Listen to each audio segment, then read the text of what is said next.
Chapter 55. The Child Samuel. This chapter is based on 1 Samuel chapter 1 and chapter 2, verses 1 through 11. Elkanah, a Levite of Mount Ephraim, was a man of wealth and influence, and one who loved and feared the Lord. His wife Hannah was a woman of fervent piety. Gentle and unassuming, her character was marked with deep earnestness and a lofty faith. The blessing so earnestly sought by every Hebrew was denied this godly pair.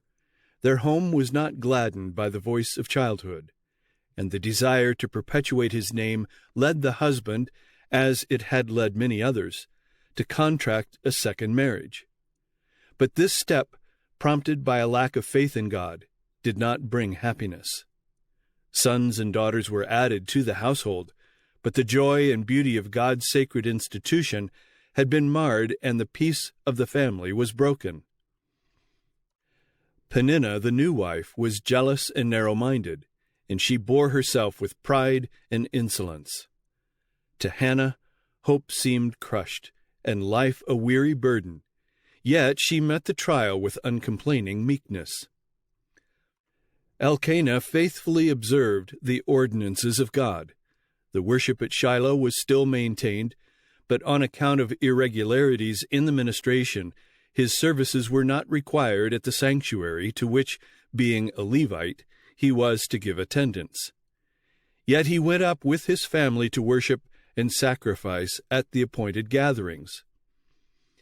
Even amid the sacred festivities connected with the service of God, the evil spirit that had cursed his home intruded. After presenting the thank offerings, all the family, according to the established custom, united in a solemn yet joyous feast. Upon these occasions, Elkanah gave the mother of his children a portion for herself and for each of her sons and daughters, and in token of regard for Hannah, he gave her a double portion, signifying that his affection for her was the same as if she had had a son. Then the second wife, fired with jealousy, claimed the precedence as one highly favored of God, and taunted Hannah with her childless state as evidence of the Lord's displeasure. This was repeated from year to year until Hannah could endure it no longer. Unable to hide her grief, she wept without restraint and withdrew from the feast. Her husband vainly sought to comfort her. "Why weepest thou? And why eatest thou not? And why is thy heart grieved?" he said. "Am I not better to thee than 10 sons?" Hannah uttered no reproach. The burden which she could share with no earthly friend, she cast upon God.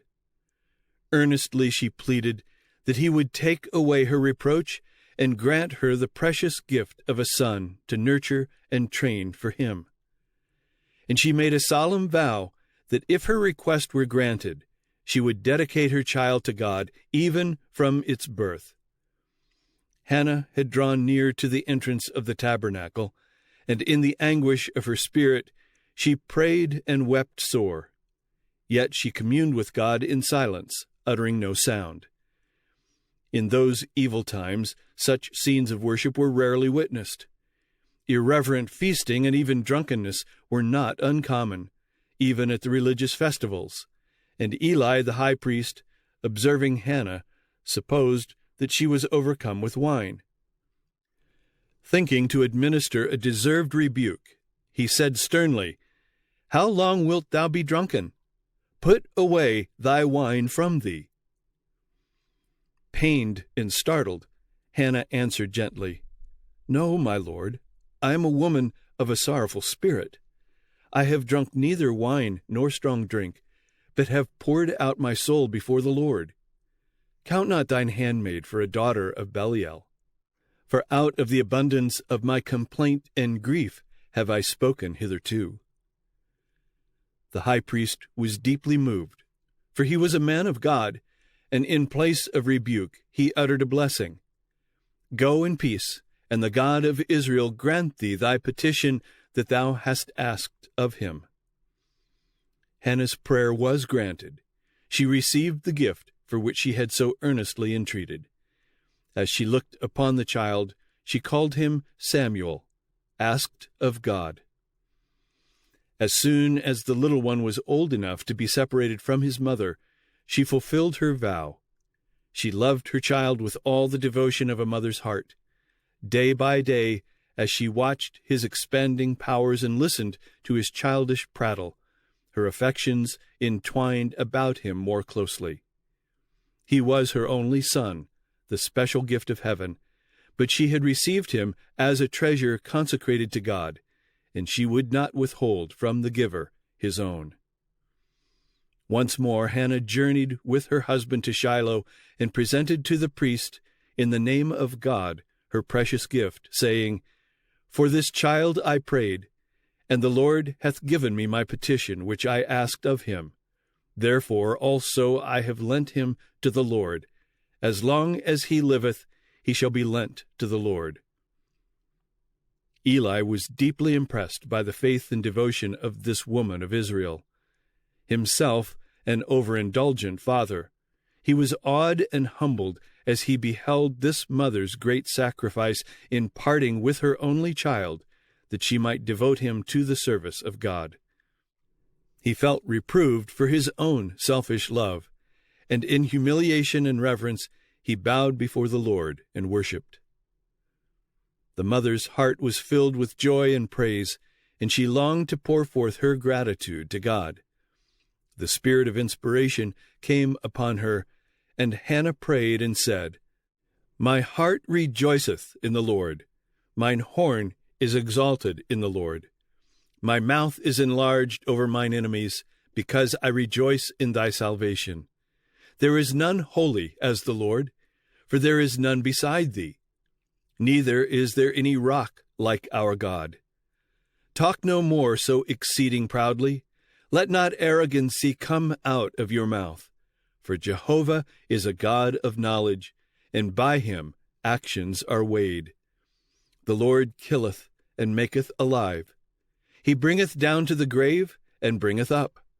The Lord maketh poor and maketh rich. He bringeth low and lifteth up. He raiseth up the poor out of the dust, and lifteth up the beggar from the dunghill, to set them among princes, and to make them inherit the throne of glory. For the pillars of the earth are the Lord's, and he hath set the world upon them. He will keep the feet of his saints, and the wicked shall be silent in darkness. For by strength shall no man prevail. The adversaries of the Lord shall be broken to pieces. Out of heaven shall he thunder upon them. The Lord shall judge the ends of the earth, and he shall give strength unto his king, and exalt the horn of his anointed. Hannah's words were prophetic, both of David, who should reign as king of Israel, and of the Messiah, the Lord's anointed. Referring first to the boasting of an insolent and contentious woman, the song points to the destruction of the enemies of God and the final triumph of his redeemed people. From Shiloh, Hannah quietly returned to her home at Ramah, leaving the child Samuel to be trained for service in the house of God under the instruction of the high priest.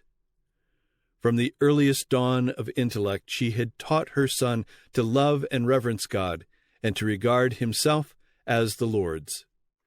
By every familiar object surrounding him, she had sought to lead his thoughts up to the Creator.